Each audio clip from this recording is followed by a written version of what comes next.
The Grand Hall of the Galactic Council was never silent. It was a place of debate, arguments, and endless noise. But today, the hall was so quiet that even the twin suns outside felt afraid to shine too loudly. Every council member stared at the center platform, waiting for the trembling officer to speak again.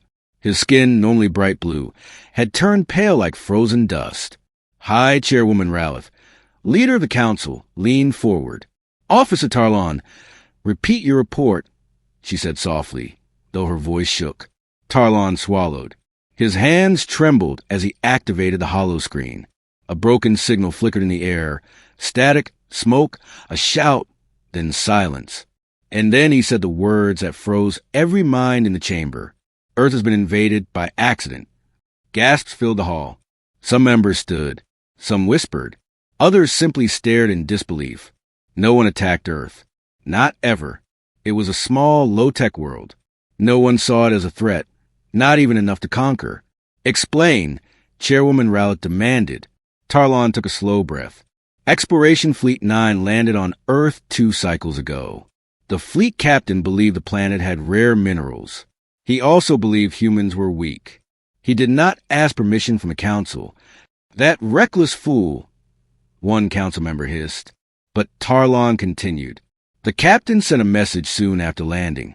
He said humans were confused, frightened, harmless. He said they were primitive creatures with limited understanding. He treated it like a simple scouting mission." There were murmurs across the hall. If humans were that primitive, then why was the officer terrified? Rowlett narrowed her eyes. What happened next? Tarlon closed his eyes as if the memory itself hurt him. 3 days later, all contact with the fleet ended. Every ship in the fleet, 12 battleships, 5 carriers, and 24 scouts, went silent. The hall grew even colder. Rowlett asked, "Destroyed?" "No, worse," Tarlon whispered. "The last message the captain sent said, 'Humans are not what we expected. They are.'" He pressed the holoscreen, but the last line of the message was broken, filled with static. "They are something else." The council sat frozen. Humans? Something else? What did that even mean? A heavy, tall alien from the Vornox species slammed his fist on the desk. "You expect us to believe a primitive species defeated a full exploration fleet?" Tarlon nodded weakly. "We found the fleet floating above Earth." Another wave of shocked voices filled the chamber. Rowlett frowned. "Floating? How? In what condition?" Tarlon answered, voice barely above a whisper. "Perfect condition. Not scratched. Not burned. Not damaged. It was as if someone simply paused them in the air. Engines activated but frozen. Weapons charged but unmoving." The Vornox commander growled. "That is impossible." "Yes," Tarlon said. "Impossible if humans are as weak as we believed." A chilling silence returned. Rowlett stood. "We need an investigator. Someone who understands Earth's technology level. Someone calm, someone experienced." A name appeared on the display. Investigator Karan. He was known for solving impossible cases. Tarlon stepped aside as Karan entered the hall. His long coat flowed behind him as he walked. His sharp eyes scanned every detail, calculating, analyzing. "What do we know about humans?" Karan asked. "Very little," Rowlett admitted. "They use simple satellites, basic radio waves, nuclear power, limited space travel." Karan's expression didn't change. "Then how did they freeze a fleet?" No one had an answer. Before anyone could speak, an alarm rang across the hall. A new incoming message. "Is it from a fleet?" Rowlett asked hopefully. Tarlon shook his head. "No, it is from Earth." The hall erupted in shock. Aliens leaned forward as the holoscreen lit up. A single line of text appeared, written in flawless galactic standard language. "Return what you took, or we will come for you." Some council members panicked. How do they know our language? How did they send a message across the system? What did we take? Does Earth have advanced translators? Karan raised his hand, calming the chaos. "Play the rest," he ordered. But that was all. Just one simple threat. Rowlett felt her stomach twist. "They know something we do not." Karan nodded slowly. "They know everything we do not." The council chamber dimmed as fear slowly sank into every heart. The idea of humans knowing their language was terrifying. Humans sending messages across galactic space was impossible. Humans freezing ships was unthinkable. And yet it all happened.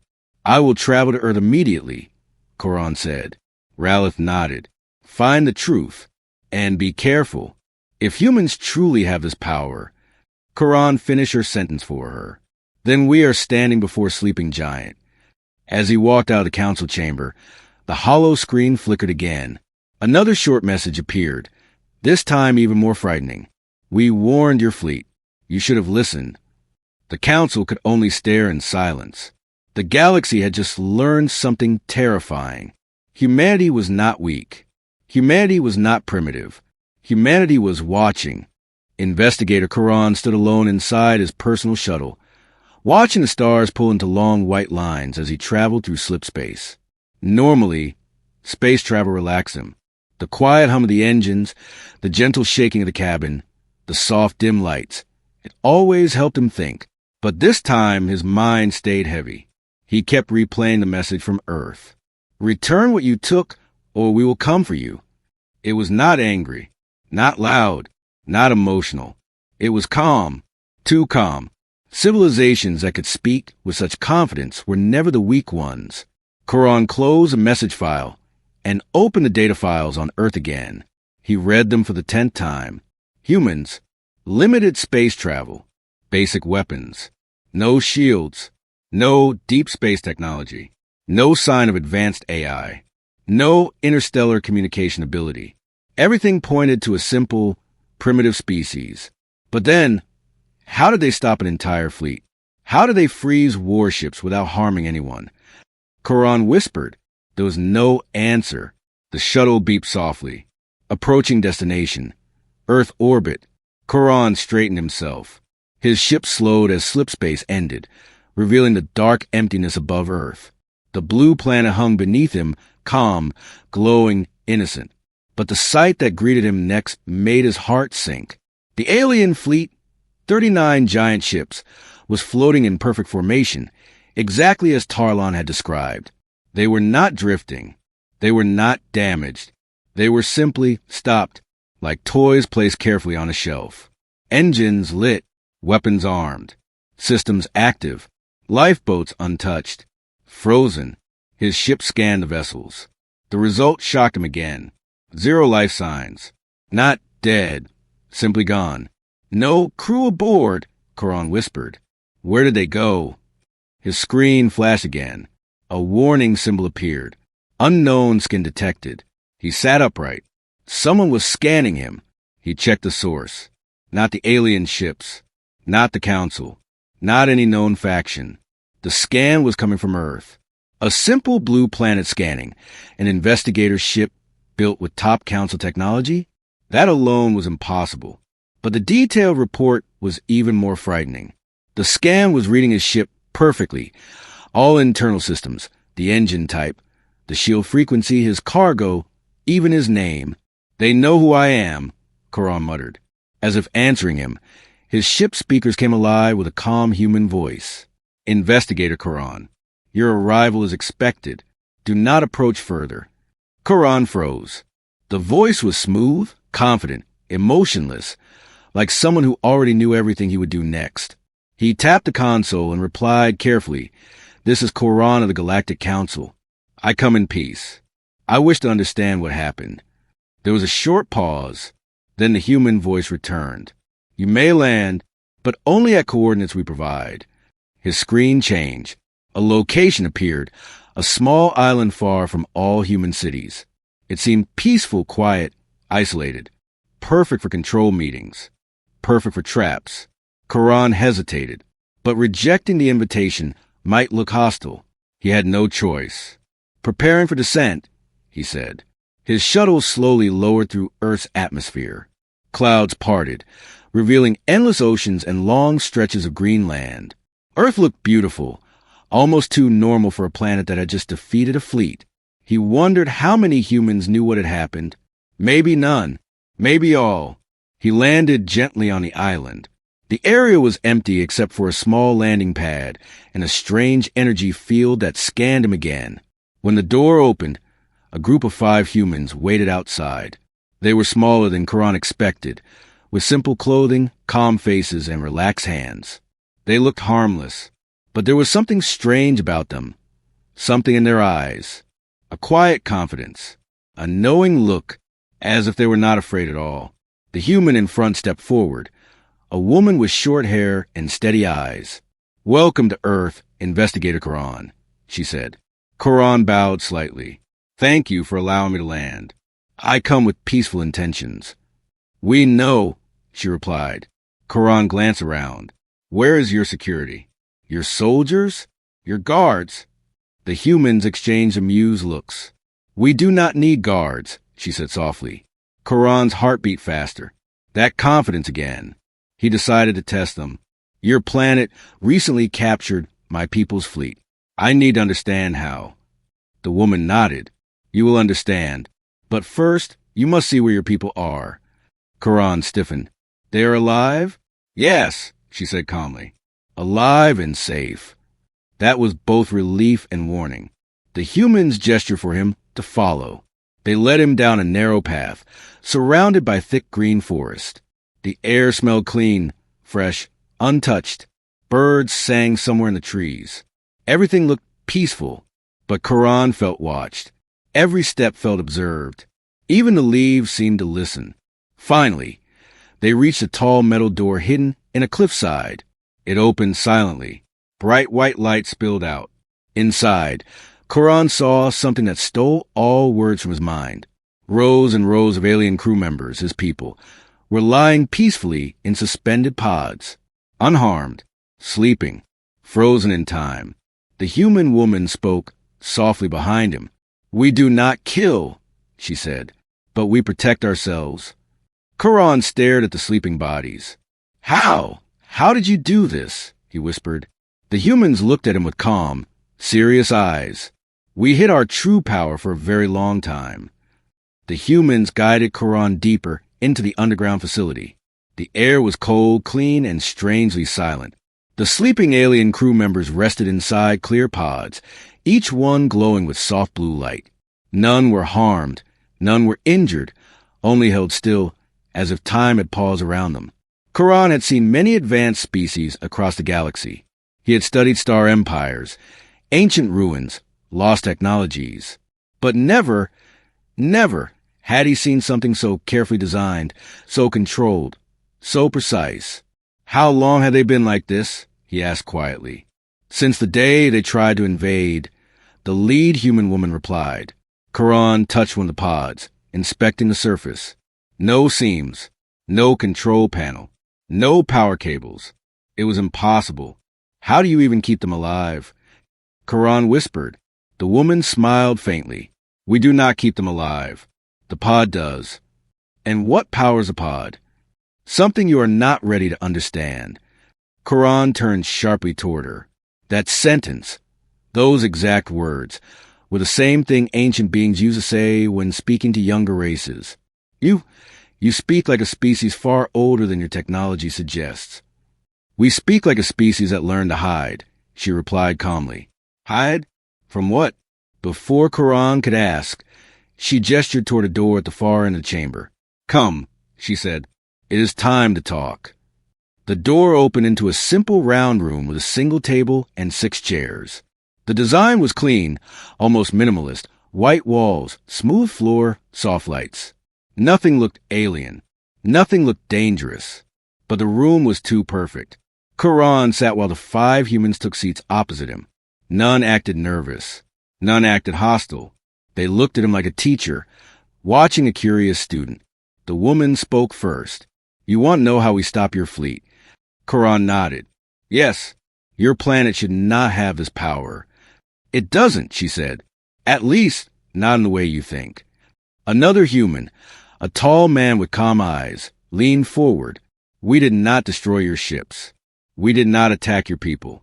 We simply disabled everything." "Disabled?" Quran repeated. "How?" "Without weapons." The woman tapped the table. A soft hologram formed above it, a projection of the alien fleet, frozen in Earth's orbit. We studied your ships before they arrived. Quran frowned. But how? Our fleet traveled in slipspace. No one should detect that. The woman gave him a knowing look. We can. That single sentence sent a cold wave through Quran. Humans should not detect slipspace travel, he whispered. It requires sensors far beyond your level. We built them long ago, the woman said simply. Quran stared. Why hide such technology? The woman's eyes darkened. Because when we revealed our strength, others tried to take it from us. The words carried weight. Old pain, old anger.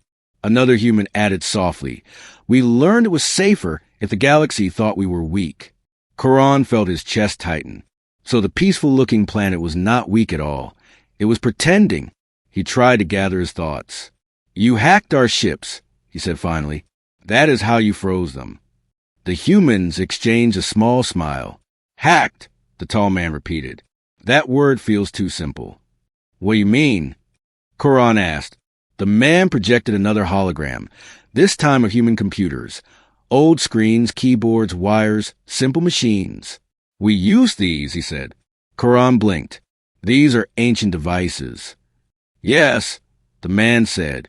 Old Earth computers. Very basic. Very slow. Quran shook his head. That is impossible. Our ships run on quantum cores. Your machines cannot even understand the language of our systems. But they did, the woman said. He stared at her. How? Because your ships tried to scan our planet, she explained. And when they scanned, they copied our data. That included old digital code. That code carried a pattern we wrote long ago.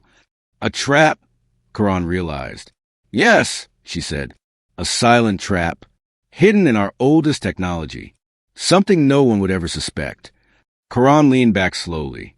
Humans had used old computers, primitive code, to hijack modern alien ships. It was beyond genius. It was terrifying. You planned this, he whispered. You prepared for invasion. We prepare for everything, the woman replied. Quran swallowed.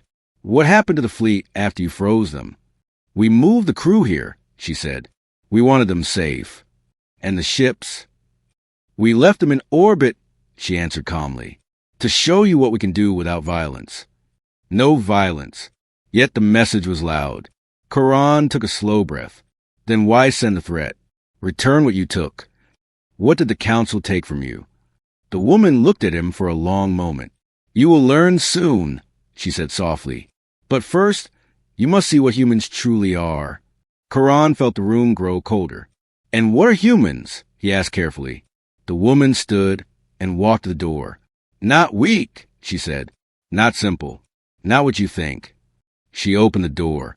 Come, investigator. It is time to show you our real history. Quran followed her, heart pounding, realizing one terrible truth. He had not come to observe humans. He had come to meet something far more dangerous. The door slid open, and Quran stepped into a long metallic hallway. The humans walked ahead of him, their footsteps quiet and steady. There were no guard, no weapons, no security drones. Yet Quran felt more watched than ever before. The walls themselves seemed alive, smooth, silver-like metal with faint glowing lines running through them. This wasn't human technology. At least, not the kind the galaxy believed humans had. Quran ran his fingers along the wall. This alloy, this isn't from Earth, he said softly. The lead woman nodded. You are correct. It isn't. Where did you get it? Quran asked. We didn't get it, she replied. We built it. Quran's chest tightened. Humans were not supposed to create materials beyond their era. And yet, here he was, standing inside something far beyond their known science. They entered a large chamber. The lights dimmed, and a massive holographic projection appeared in the center of the room. It showed the Earth, but not the Earth he had seen from space. This Earth was older, covered in darkness, burning. Quran's eyes widened. What happened? The tall man spoke, his voice calm but heavy. This is Earth, 50,000 years ago. 50,000? That was impossible. Humans were supposed to be primitive then. The hologram shifted. A large shadowy figure appeared above the world. Something massive. Something not human. Quran stepped back. What species is that? The woman shook her head. We do not know its name. We call them the first enemy. The hologram showed the creature unleashing waves of energy across the planet. Oceans boiled. Mountains shattered. Quran felt cold. Humans survived that. Barely, the woman said. Most life was destroyed. But humans changed. The hologram zoomed into small groups of humans hiding in caves, deep underground. Their bodies were thin, their faces afraid, but their eyes, bright, sharp, determined, showed something else. They adapted, the woman continued. Under fear, under pain, under pressure. Something inside humans awoke. Another image flashed. Humans building strange devices out of stone, metal, and unknown energy. Tools that should not exist in that era. Weapons powered by something impossible. Quran felt his heart race. No species advances as fast, he murmured. Not without help. We received no help, the tall man said. We fought alone. The hologram changed again, this time showing humans fighting the massive creature. They built machines of light, armor powered by strange cores, weapons that cracked the sky. Each time the creature attacked, humans adapted again, learning, surviving, evolving faster. Humans grow stronger when they suffer, the woman explained. It is our nature. Pressure does not break us. It shapes us. Quran swallowed. This was not weakness. This was evolution turned into a weapon. The hologram continued. Humans eventually defeated the first enemy using a device that looked like a glowing sphere, a pulse of white light that tore the creature apart. But after the victory, something unexpected happened. The light spread across the planet, wiping out nearly all traces of the advanced human technology, except for a few places. The woman pointed to one of the remaining structures. This facility is one of those places. Ancient, hidden, untouched by time. Quran stared. You are telling me humans were advanced long before any galactic civilization? Yes, she said. More advanced than most today. Then why hide it? He whispered. The woman looked him in the eyes. Because when the first alien visitors arrived, they tried to claim Earth as their own. They saw humans as broken survivors. They saw our ruined cities. They thought we were weak. And humans allowed them to think that? Yes, she answered. Because we realized something important. She turned the hologram off. The room darkened again. When the galaxy underestimates you, it leaves you alone. Quran felt a shiver run down his spine. Humans chose to hide their true history. They let the galaxy believe they were simple, primitive, harmless. But behind that mask was a species forged in war, shaped by pressure, surviving the impossible. Quran took a deep breath. And now, why reveal this to me? The woman began walking toward another door. Because your fleet tested us. And because your council stole something that belongs to us. Quran stopped. The council stole something? What? She didn't turn around. You will see soon. The tall man added quietly. The council thought Earth was asleep. They thought humans were silent and blind. He stepped closer to Quran. But humans were watching. We always watch. The door opened, revealing a massive underground chamber filled with machines older than any civilization Quran had ever seen. Towers of smooth metal. Giant spinning rings of light. A sphere floating in the center, pulsing with quiet power. Quran stared, his voice barely a whisper. What is this place? The woman finally answered. This investigator is the oldest human weapon, a machine built to stop gods. Quran stepped back. His breathing quickened. Humans, weak, primitive, simple? No, humans were something else entirely. Something the galaxy had never understood. Something the galaxy should fear. Quran stepped slowly toward the giant floating sphere at the center of the chamber. It pulsed softly, like a heartbeat made of light. The air around it felt heavy, almost alive.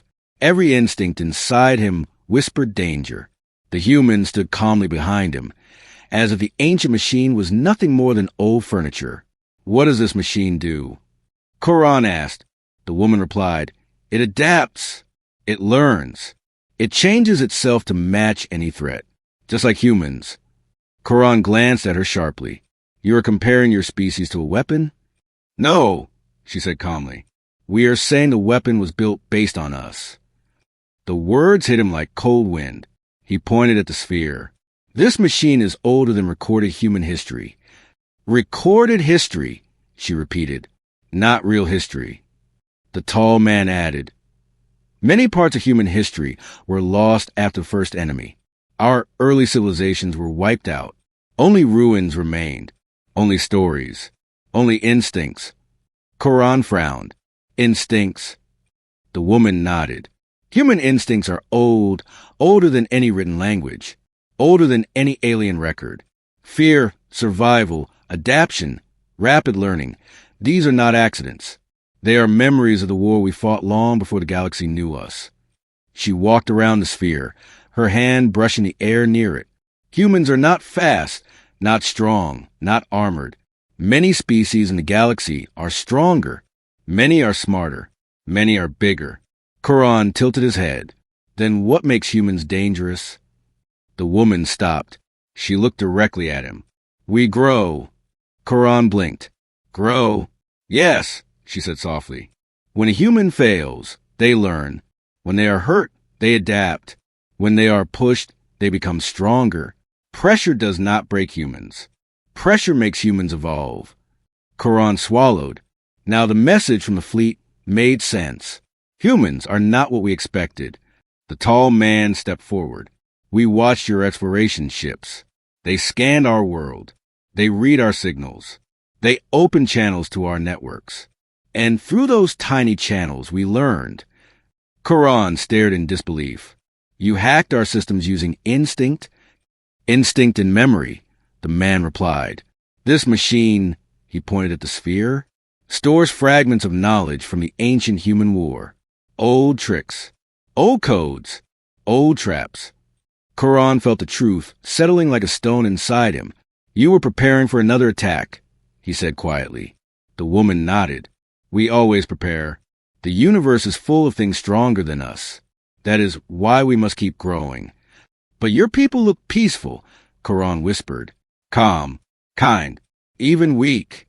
The woman smiled gently. A calm river still hides deep water. She walked closer to him. You see humans on the surface, small, simple, friendly. But underneath, we carry something old, something the galaxy forgot, something we worked very hard to hide. Quran felt a chill. Why hide it? Because power attracts enemies, she said. And humans were tired of war. He knew she was speaking the truth. There was pain in her voice, a memory of a species that fought too much, survived too much, adapted too much. The tall man added, we hid our technology. We hid our knowledge. We let ourselves appear weak, because weak species are ignored. Weak species are left alone. Quran exhaled, until our fleet arrived. The woman nodded. Your fleet woke something we kept sleeping for thousands of years. Quran looked at the floating sphere again. This machine, did it stop the fleet? No, she said. We did. Quran turned to her. How? Together, she replied. Human minds connected with the machine. Old instincts working with ancient technology. A simple trick compared to what our ancestors could do. She took a slow breath, but enough to freeze your ships without hurting anyone. Quran hesitated. Why not destroy the fleet? You clearly have the power. The tall man answered, because humans do not kill unless forced. Survival taught us that war only creates more war, so we choose control instead of destruction. The woman stepped closer to Quran. Do you understand what humans really are now? Quran nodded slowly. You are survivors. She smiled. More than that. The tall man finished the sentence. We are the memory of an old war, a species shaped by something the galaxy never met. Quran stared at the humans, small, fragile, harmless-looking humans. Yet everything about them was wrong. Their calmness, their confidence, their silence. These were not a weak species.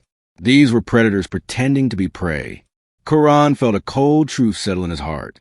You are the most dangerous species in the galaxy, not because of strength, but because of growth.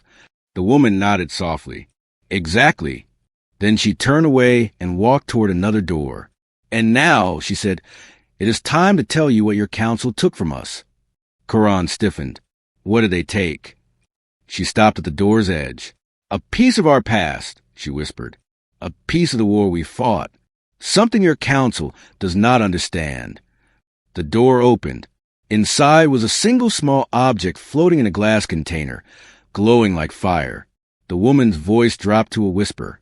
Your council stole the heart of an ancient human weapon. Quran felt everything inside him go numb. And the worst part? He knew the council had no idea what kind of fire they had just stolen. The council chamber felt colder than before. Even the glowing walls, usually warm with soft blue light, looked dim. Every alien leader stared at the hologram floating in the center of the room, a slow-turning image of Earth, covered in ancient marks of war. Eleron, the historian, walked forward with a careful step. His voice was steady, but everyone could hear the tension inside it. Now you understand what humans really are, he said. But there is one last secret, and it is the reason the universe fears their return. The chamber fell silent. No one spoke. No one even breathed loudly. Eleron tapped the control panel, and the hologram changed again. Now it showed battles, huge, bright, violent battles, fought long before any current empire even existed. Ships moved like storms. Light weapons cut through darkness. Whole moons cracked apart like dry stones. The council gasped. Commander Trin leaned forward, her claws pressing against the table. Are those battles human battles? Eleron nodded. Yes. This is the missing history your ancestors erased. This is what our archives never wanted anyone to see. The hologram zoomed in on one of the ships. It was colossal, shaped like a spear made of silver metal. Strange symbols glowed along its sides, symbols that looked simple but carried power. That, Eleron whispered, is a human vanguard dreadship. The council stared as the ship fired a beam that sliced through a planet's crust like butter. Ambassador Pharaoh let out a shock breath. They destroyed a world with one shot. No, Eleron corrected softly. That was only a warning. A chill passed through the room. The hologram changed again, now showing humans themselves, not the farmers and workers seen in modern times. These humans wore armor that looked alive, shifting with energy. Their eyes shone like burning stars. Their movements were too fast, too sharp, too confident. This footage is from 20,000 years ago, Eleron continued. Back then, humans were not what they are today. They were a warrior species, a conqueror species, but not mindless conquerors. They fought for balance, for order, and sometimes for reasons we still do not understand. High Chancellor Rax frowned. Why would a species so powerful disappear?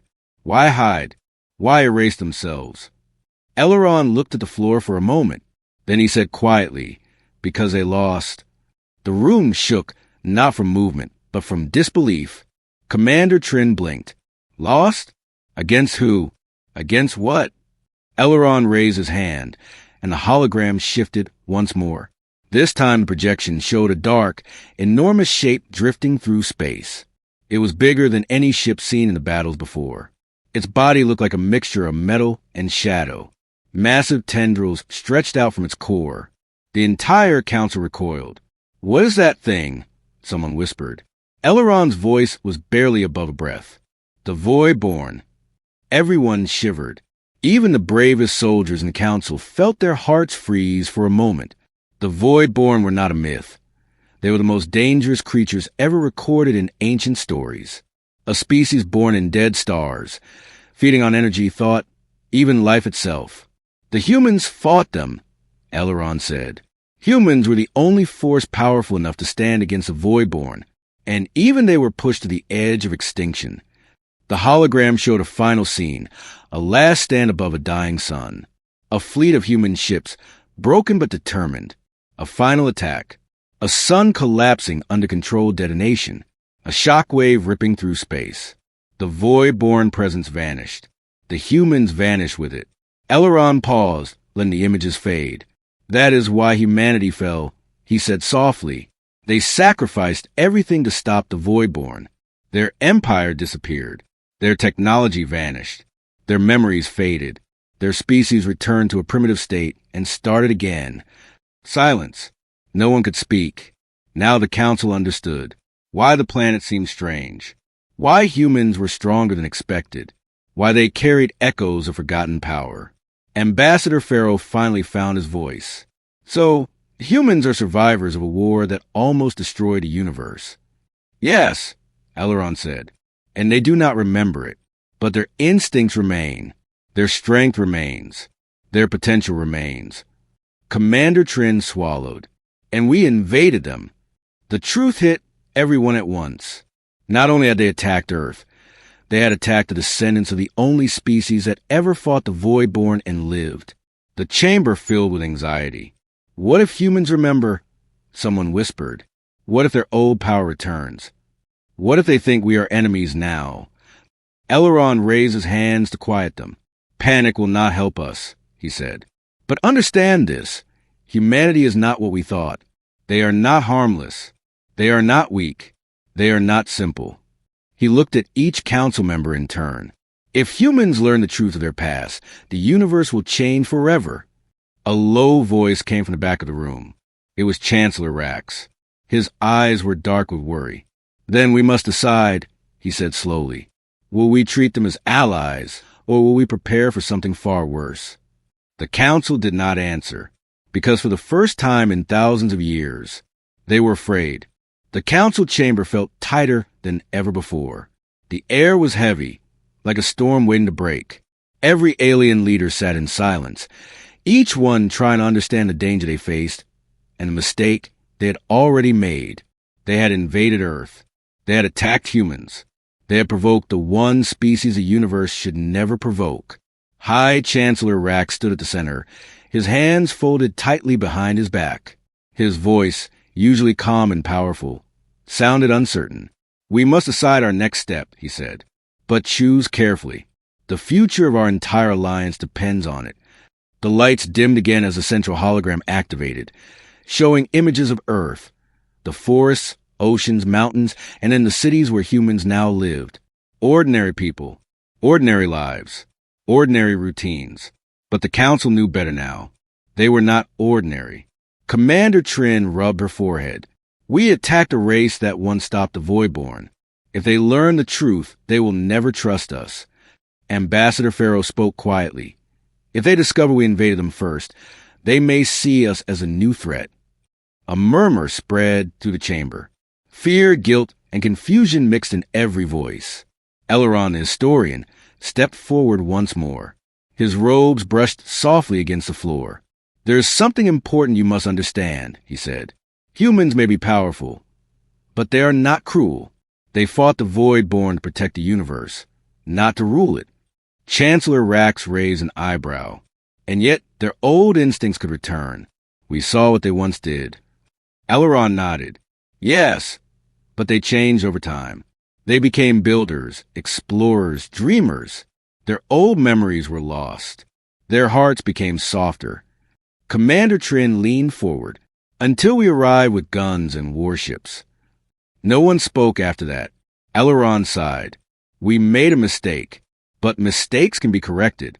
We must choose a path of peace, not fear. Rax looked around the room. Is peace even possible now? The room fell into heavy silence again. Every leader was thinking the same thought. If humans regained their ancient power, if they unlocked what they once were, could any empire survive? The doors to the chamber suddenly opened with a soft hiss. A messenger rushed inside, breathing fast. Council leaders, the messenger said, bowing quickly. We have received a transmission from Earth. The room froze. A transmission? From humans? Put it through, Rax ordered.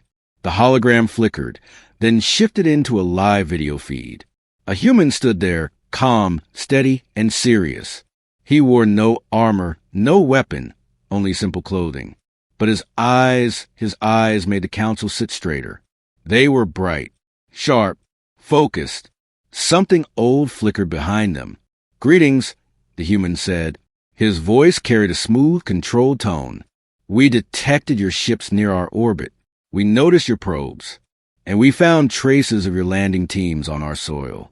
The council stiffened. The human continued. My name is Dr. Elias Ward. I speak for the United Earth Assembly. And I ask you one question. He leaned slightly forward. Why did you invade our world? The chamber erupted in whispers. Rax tried to speak, but his throat felt dry. Eleron whispered urgently. Choose your words wisely, Chancellor. This moment would decide everything. Rax nodded slowly. He stepped forward into the hologram's view. We made a mistake, he said carefully. We misjudged your species. We believed Earth to be uninhabited by any powerful force. We did not come to destroy, but to explore. Dr. Ward's expression did not change. Then why did your scouts carry weapons? Rax swallowed. Standard procedure. And why did they fire first? Ward asked. The chamber felt like ice. Commander Trin clenched her claws. He knows too much, she whispered. Ward's eyes narrowed slightly, but his voice remained calm. We did not respond to your attack. We did not shoot your soldiers. We did not strike your ships. We waited. He paused. And now we want to understand. The council members exchanged uneasy looks. They had expected fear, or anger, maybe even violence. But the human was controlled, strategic, dangerous. Eleron stepped beside Rax and whispered, Their instincts are returning. Rax cleared his throat. We accept responsibility. We offer peace. And we wish to open communication with your people. Ward nodded slowly. Good, because Earth does not want war. We have seen enough of war to last 1,000 lifetimes. Eleron's eyes widened. He remembers, he whispered. Rax tensed. What do you mean, seen enough of war? He asked the human. Dr. Ward lifted a small device. It projected a faint hologram beside him. Ancient symbols, glowing softly. Symbols from human dread ships. Symbols from 20,000 years ago. The entire council froze in shock. We found this under our Antarctic ice. Ward said, 6 months ago. We always thought it was a meteor, but now we know it is something else. Something older. The chamber shook with fear. Humans were beginning to remember. Dr. Ward's expression hardened. So I ask again, he said, why did you come to our world? And what exactly do you think you know about us? The transmission ended. The hologram faded. Silence fell like a mountain. No one moved. No one breathed. Chancellor Rax finally whispered, It has begun. Eleron nodded slowly. Yes, the humans are waking up. The council chamber sat in complete silence long after the human transmission ended. Every alien leader felt the same cold shock crawling through their body. The humans were not supposed to know anything about their past. They were not supposed to uncover ancient symbols. They were not supposed to speak with such calm, controlled power. But now, they did. High Chancellor Rax finally broke the silence. This is worse than we expected, he said. If humans discover that artifact on our own, without help, then their memories, their instincts, their old knowledge, everything may start coming back. Commander Trin tapped her claws nervously against the table. And if that happens, they will become what they once were. Eleron, the historian, answered in a low voice. They will become the strongest species in the galaxy again. And they will remember the war we erased. They will remember the sacrifices they made. They will remember the Voidborn. Ambassador Pharaoh's voice trembled slightly. And they will remember that we invaded them. The council could not deny it anymore. Humanity was waking up. And nothing in the universe was ready for that. On Earth, far away, in a secure underground facility beneath Washington, D.C., Dr. Elias Ward stood over the artifact they had uncovered, an ancient human device covered in glowing silver patterns. His team worked around him, scanning it, studying it, trying to understand what it really was. The artifact pulsed softly, like a heartbeat, a reminder, a call, a whisper from a forgotten age. Dr. Ward stared at it, feeling a strange sensation in his mind, a kind of echo. It felt as if something deep within him, something his ancestors buried long ago, was trying to speak. A memory? A warning? Or a command? One of the scientists rushed over. Dr. Ward, the device reacted again. The readings are rising. It's responding to energy in the environment. Ward stepped closer. Energy from what? We're not sure, the scientist said. But it started glowing after your conversation with the aliens. Ward frowned. So it heard them. The artifact pulsed brighter. Ward felt the weight of that moment. The aliens had shown themselves. They had arrived in Earth's orbit. They had attacked. And now humanity had proof. Proof that they were not alone. Proof that the universe was bigger, older, and more complex than they ever imagined. But something inside Dr. Ward told him this was not a first encounter. It was a return, back in the council chamber. Panic had started to rise among the council members.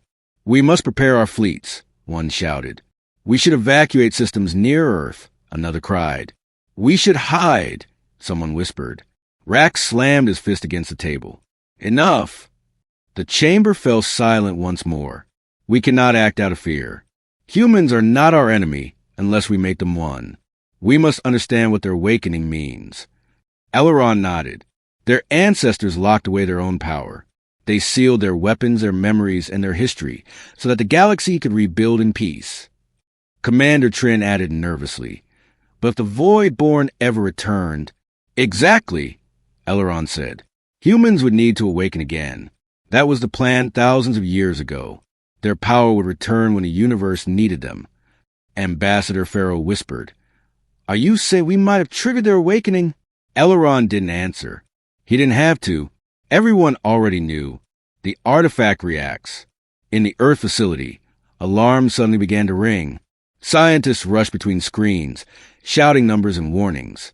Dr. Ward, the artifact is changing shape. It's drawing power from the entire facility. We need to shut it down. Ward raised a hand. No one touches it. The artifact stretched out its metal plates like unfolding wings. Lines of light crawled across its surface, forming symbols that no one on Earth should recognize.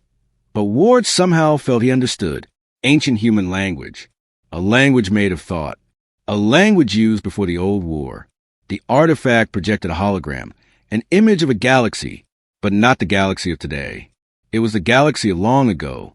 Fire, battles, darkness spreading across star systems like poison. The Voidborn. Then the hologram shifted. It showed something else. Human fleets, shining like silver suns, fighting back. A final stand. A sacrifice. Ward felt something unlock in his mind.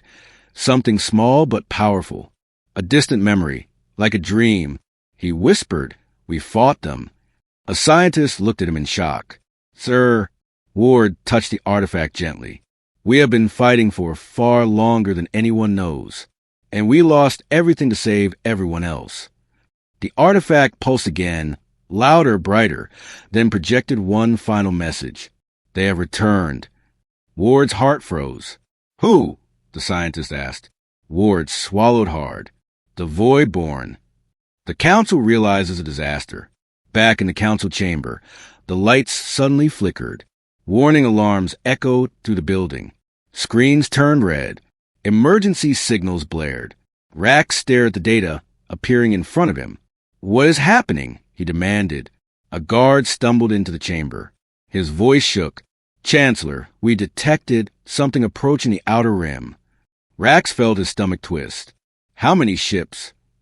The guard shook his head. "It's not ships, sir." The hologram displayed the image. Something massive, dark, and ancient drifting into the galaxy. Tendrils of shadow surrounding it. Eyes like dying stars. The Voidborn. Elrond stepped back, horrified. No, they cannot be back. They were destroyed." Rax whispered. "Then why are they here?" Elrond looked at him with a pale face. "Because humans are waking up," he said, "and the Voidborn can sense their return." The galaxy was about to face the same war again. But this time, humanity would not be asleep.